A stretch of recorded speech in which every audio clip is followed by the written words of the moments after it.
You are listening to episode 14 of the EU Startups podcast. Today with Josef Vollmayr, whose company Limehome turns commercial spaces into stylish apart hotels and lists them on the Limehome platform.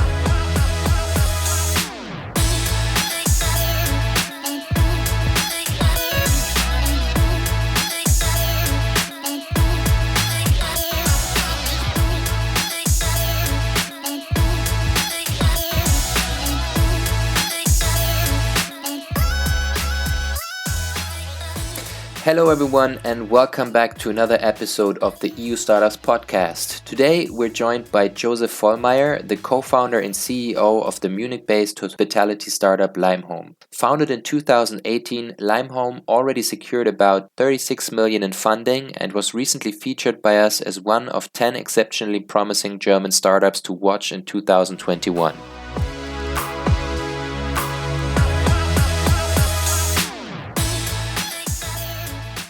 Josef, thank you very much for being a guest on this edition of the EU Startups podcast. I was wondering, if the Four Seasons Hotel Group and Airbnb had a baby, would it be fair to say that this is Limehome?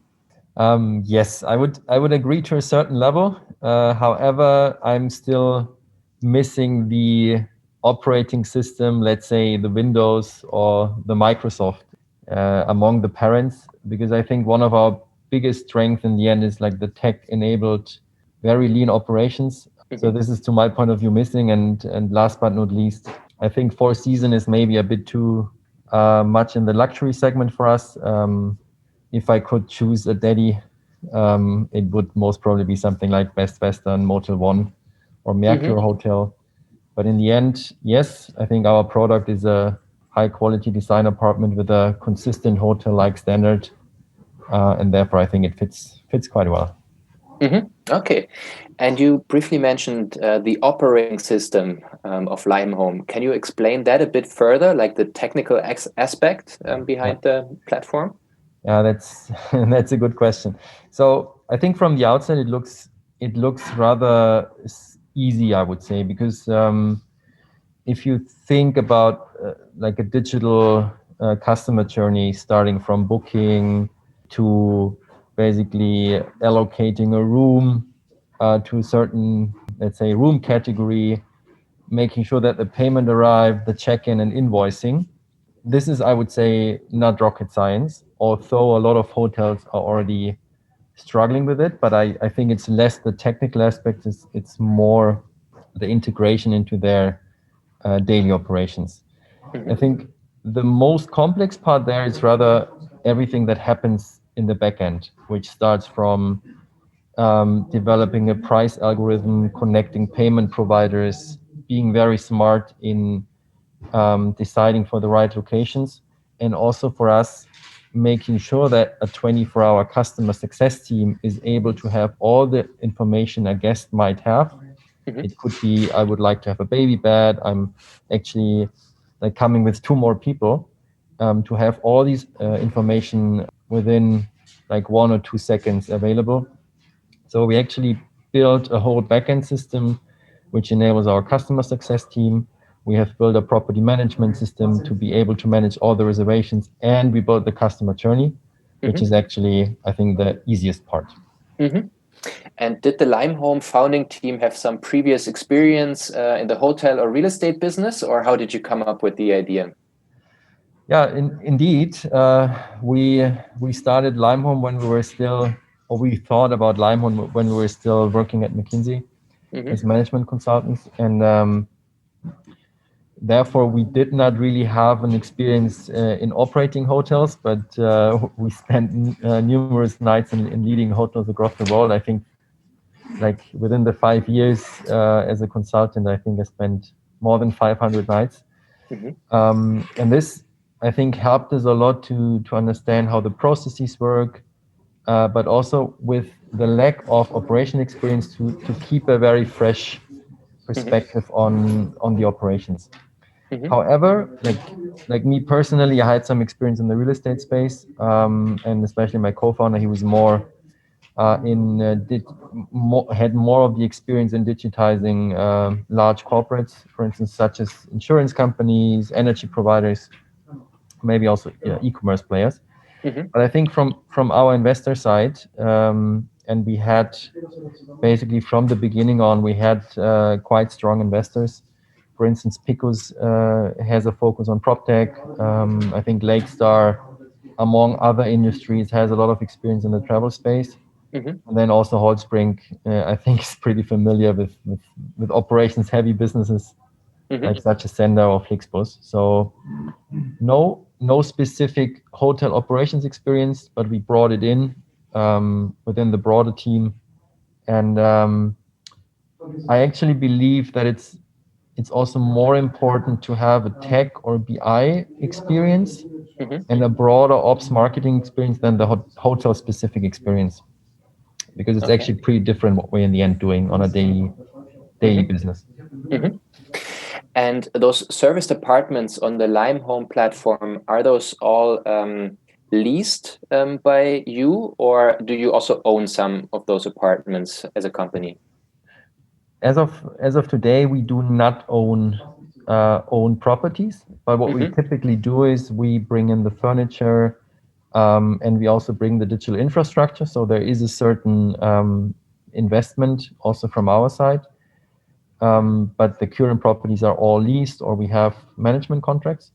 Mm-hmm. And I think it's also like, I would say, our philosophy that we actually focus on what we are best at, which is design tech Mm-hmm. efficient operations. And I Mm-hmm. think we can just leverage these more capital efficient with lease contracts at the moment. Understood. Okay. And aside of the furniture, what are the other benefits for apartment owners and project developers to choose to work with Limehome? Yeah, I think first, if you compare it to a traditional, I think, hotel player, they, I think, are pretty limited in terms of what kind of properties they are able to operate. So, like the Mm-hmm. typical hotel, they need at least 100 rooms. They need to have them in A cities, and us basically with our like tech driven, or I would rather say radically tech driven approach, we're basically able to operate also 10 rooms at the same cost structure as, let's say, 100 rooms. And Mm-hmm. this opens up a huge potential to go to B, C cities, but also to operate several properties within one city. So we can basically fish in a much broader pool of properties, which are not, let's say, open to the typical hotel players. Mm-hmm. I think this is one, and especially in B and C cities, it's for real estate developers pretty tough to get reliable and good tenants. Mm-hmm. I think a second one is we have a much higher space efficiency compared to hotels because we don't need these employee rooms, you don't need a reception and so on. Mm-hmm. So we basically get much more productive space out of the property. Mm-hmm. If we now talk about like the much bigger market of commercial properties, including offices, including retail spaces, for instance, I think we bring a benefit in terms of long-term contracts. So we typically have a 10 years lease contract, but we also bring turnkey capabilities. So, for instance, we have we have developed all the technical requirements, all the standards we need. We also cooperate with a construction company, which is able to basically remodel the space and do it rather quickly. And we also Mm-hmm. have the planning capabilities and design capabilities developed in-house. So we have 5 architects and 2 construction engineers who are basically able to plan the whole property for a landlord. Mm-hmm. So we can calculate the investment case very quickly. So they basically get a very risk-free, let's say, project when they decide to go with Limehome. Mm-hmm. Okay. So every startup founder faces challenges, right? So what would you say was the biggest challenge for Limehome in those first 2 years, and how did you overcome that challenge? It's a very good question, and probably like 10 different ones come to my mind. But actually, if I have to choose one, I would say it's managing the hyper growth, especially in the first 12 to 15 months, because I think we really started in autumn 18, and already in March 2020 we had more than 100 people. Wow. And basically in March we had to basically also close our office due to the first lockdown. And basically half of the employees were less than half a year or 3 months within the company. So it was quite challenging actually to manage the team with an entirely new structure, with departments and department heads, and also like the information flow changes a lot, and basically managing this dynamic in a lockdown phase was really difficult and challenging for us. And in the end, I think you can just solve it with a lot of like time you spend talking to your employees, a lot of transparency. So we decided to have a very transparent culture. Also, what happens on the funding side, what happens with our numbers, like how do our customers react to our product, and a lot of virtual meetings. And as soon as it was possible, also we decided to open the office again. Of course, following all the hygiene and basically regulations we had, but it was really crucial for us to meet the people in person again. Yeah, can imagine. Okay, so today you're operating in Germany and Austria, and you recently also expanded to Spain. How is the international expansion in Spain going so far, and how do you evaluate which countries or cities to enter next? Yeah, also this is a good one. I think it's always a mix between purely rational and I think sometimes emotional decisions, and also capabilities decisions. So like first actually we picked Spain and UK, and because both markets are rather big, they justify a separate entity. For instance, France and Italy would also justify a separate entity. But we had a very strong team on the ground already in Spain, so it was like a very good hiring process. And then we decided to start with Spain, like when actually COVID came. We decided also to park the UK for the moment, because it's, I think, very difficult to start a new country without like being able to meet the people there. So this was in the end the first big decision. And then I think the second decision was how do you do the expansion, and what do you need to be able and to prove that you're able to grow all across Europe, I would say. And so what we first did is basically operating Spain with a separate entity, and then we also tried the cross-border entry, which we I would say start in Austria already, to transfer it to the Netherlands. So we at the moment already in final negotiations for properties in the Netherlands.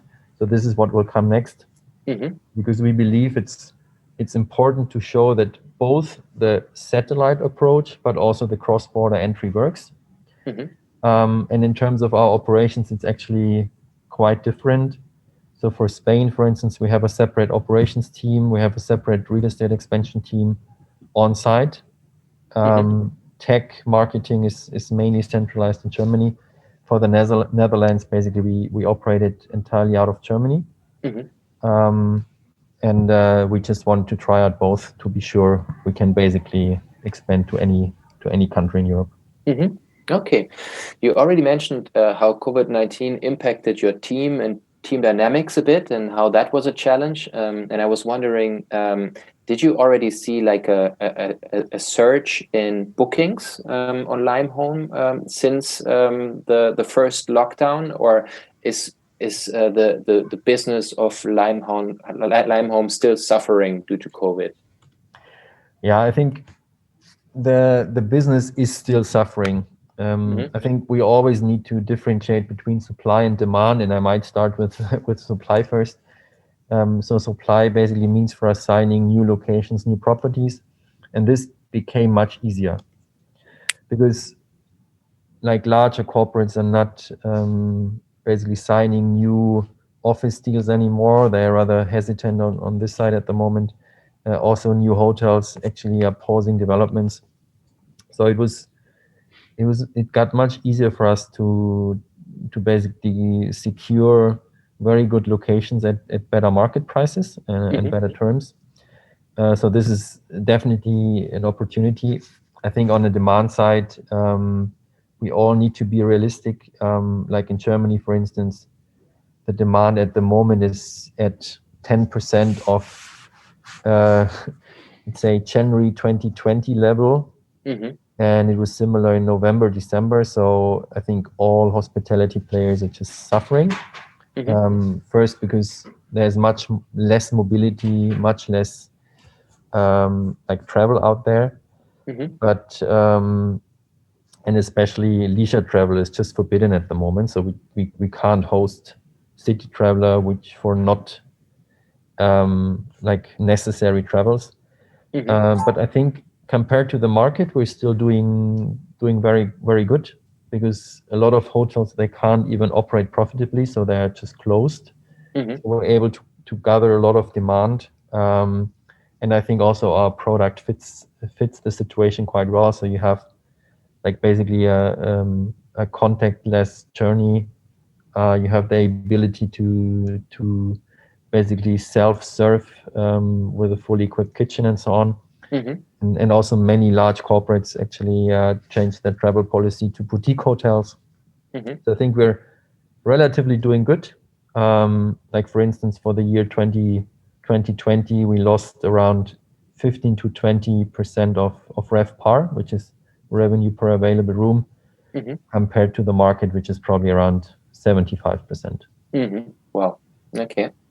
Yeah, I mean, COVID-19 also has accelerated some trends, right? And also the hotel industry is very much ready for another wave of digitalization. Where do you see the hotel industry heading in the next few years? Like, do you expect like a big wave of bankruptcies, for example, or do you think 5 years from now we will still see the same amount of hotels out there? What do you Yeah, I think? think it's a bit hard to say. I think we already saw quite a consolidation over the last years, and if we have a look at Germany, I think Germany is still one of the markets where, like for instance, the Motel One with 21,000 rooms only is basically the largest player. Mm-hmm. If you compare it to Marriott with 1.2 million room, it's an entirely different scale.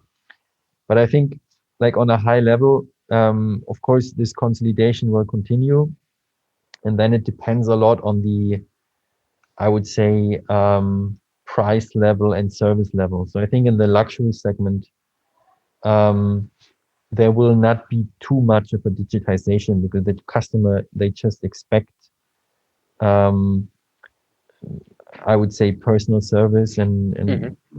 and quite high service level. I think in the mid-scale segment, this will change dramatically because customers they got used to it. They see the benefits. It's just, I mean, there is no point in queuing at a reception if you can do it all up front. Mm-hmm. We saw the same in the airline industry. And there's also no point in waiting for your invoice or searching for it the 2 weeks after. So I think in a lot of solutions, there is a big value. And this will definitely accelerate or has accelerated already. And last but not least, I see in the mid to long term, I see kind of a merge between short stay, mid stay, long stay, Mm-hmm. because a lot of people, I mean, they live basically in a certain project phase. Yeah. You work for 1 year, you work for 2 years. People don't want to relocate with all the furniture anymore. Mm-hmm. And some people just work for 2 months and then they go on to the next project. So I think like the barriers between 2 night stays, 2 week stays, 2 month stay, they become more blurry. And this obviously also leads to different products in the hospitality market, for instance, with the kitchen, with more space, with the space to relax and space to work, because also the work environment will become a bit more remote and a bit more flexible. Mm-hmm. Okay, so despite COVID-19, Limehome is still growing quite rapidly.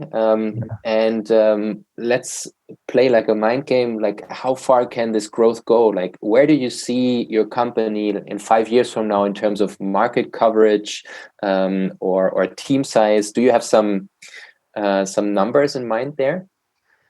Yeah, so I think for instance, when we decide to go to a new city, and in Germany, Austria, we're targeting 400 cities. We Wow. always, which basically covers 85% of the total demand in Germany. Mm-hmm. We always plan to to capture around 2% of the market share. And the same then holds true for Spain. The same holds true for basically new countries. And if you think it through, or if you think further, this already makes you one of the three largest European hotel brands, because the market is just insanely huge. Like in Europe only, we talk about 150 billion euros. And like thinking about what happens in 5 years, or what will be in 5 years, I think we're gonna be one of the largest European hotel brands. Mm-hmm. And I think most importantly, also with a industry leading customer loyalty. I think because of the product, but also because of the possibility of our model to be everywhere, to be not Mm-hmm. only in the A cities, but also B and C cities. So I think this is a huge advantage. And yeah, when it comes to the tech side, I think we're already quite far there. I think we have a very good operating system, but I think we will further extend it, and definitely will have built the leading digital operating system for, I would say, any kind of hospitality business, Mm-hmm. which also enables, let's say, other family hotels, other hotels to plug into the brand and the platform to Mm-hmm. also run their properties like a Limehome.